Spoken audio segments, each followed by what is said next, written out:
Hello friends, कैसे हैं आप सब।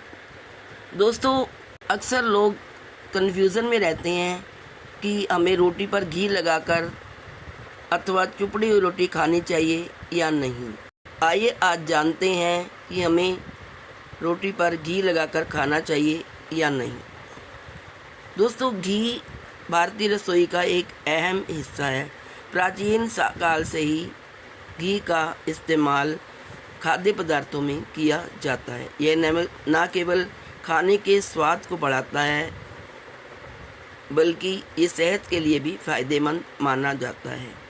शुद्ध घी अक्सर लोग शुरू से ही खाते आ रहे हैं। गाय और भैंस के दूध से बना हुआ जो घी होता है उसे शुद्ध घी माना जाता है और उसे देसी घी भी कहा जाता है, जो कि आयुर्वेद में अमृत के समान बताया गया है।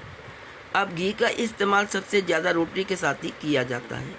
ज़्यादातर लोग रोटी के ऊपर घी लगाकर खाते हैं, परांठे खाते हैं, रोटी के अंदर घी लगाकर, आटे के अंदर घी लगाकर भी खाते हैं। लेकिन क्या ऐसा करना सही है या गलत? आइए आज इस वीडियो में जानते हैं क्या है रोटी खाने का सही तरीका। घी सेहत के लिए बेहद फ़ायदेमंद होता है। घी खाने से आपको एक साथ कई फ़ायदे मिल जाते हैं। खासकर इसमें मौजूद fatty acids, vitamin A, D, E और के हमारे शरीर के लिए ज़रूरी भी होते हैं, जो कि घी में पाए जाते हैं। लेकिन तमाम फ़ायदों के बावजूद रोटी पर घी लगाकर नहीं खाना चाहिए। क्यों नहीं खाना चाहिए रोटी पर घी लगाकर? आइए जानते हैं। रोटी पर घी लगाने से उसके ऊपर एक परत बन जाती है जो पाचन क्रिया में बाधा पैदा करती है।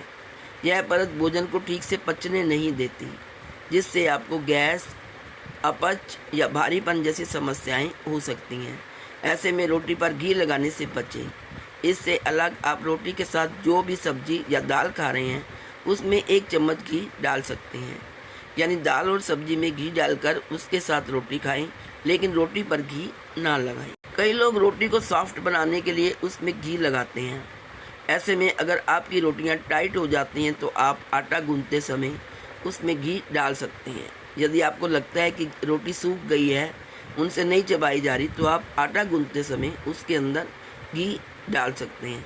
ऐसा करने से भी रोटी सॉफ्ट रहेगी, साथ ही आसानी से डाइजेस्ट भी हो जाएगी और इस तरह आप बिना सेहत को नुकसान पहुँचाए घी का सेवन कर सकते हैं।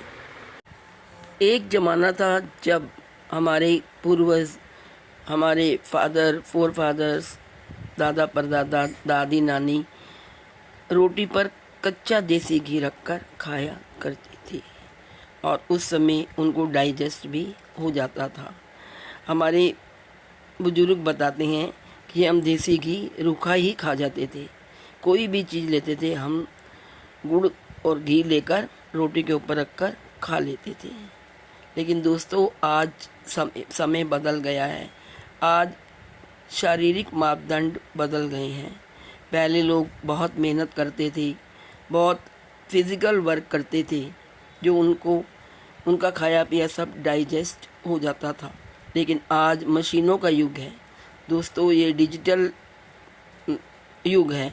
तो इसमें अगर हम घी खाकर बैठे रहेंगे, मशीनें ही काम करेंगी, कपड़े भी मशीनें ही धोएंगी, बर्तन भी मशीनें ही मांजेंगी, खाना भी मशीनें ही बनाएंगी, तो कैसे हम डाइजेस्ट कर सकते हैं बताइए। इसीलिए घी हमारे अंदर जाकर हमारी बॉडी में, हमारी नसों में ब्लॉकेज ना हो उससे। इसलिए हमें एक तो रोटी चुपड़ के ना खाएं और दूसरा सब्जी के बीच में, गरम गरम सब्जी के बीच में 1 चम्मच या दाल के बीच में 1 चम्मच घी कर खाएं, तो उससे भी आपका खाना डाइजेस्ट हो जाएगा। हर एक चीज़ के कुछ फ़ायदे और कुछ नुकसान होते हैं। इसलिए दोस्तों, घी हमारे शरीर में अपच की समस्या और भारीपन लाता है। इसलिए रोटी आप सूखी ही खाएं, भले ही आप सब्जी और दाल में घी डालें। तो दोस्तों, यदि आप घी लगाकर रोटी खाते हैं तो ऊपर से मत खाइए। जब आटा गूंथते समय उसमें घी डलवा लीजिए या सब्जी और दाल में 1 चम्मच घी डालकर उसका इस्तेमाल करें और रोटी पर घी ना लगाएं। आज इस वीडियो में इतना ही। Please like, share and subscribe. Thank you so much.